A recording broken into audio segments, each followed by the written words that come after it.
Grüß dich. Grüß Gott.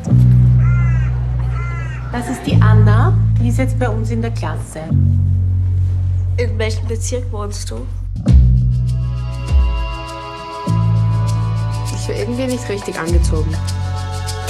Wir haben ja Anfang März die Skiwoche. Und das ist sicher auch eine tolle Möglichkeit für die Anna, sich in den Klassenverband zu integrieren. Ich war aufgemacht. Da kann ich mitkommen. Tut mir sehr leid.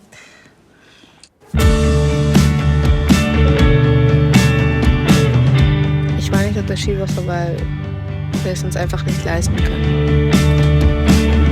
Bitte, geh doch einfach weg. Struktur!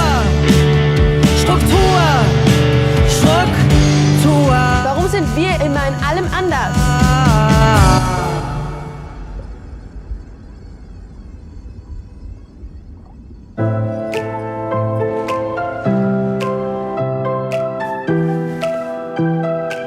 Was soll das von Christine sein? Eine Ofenkartoffel.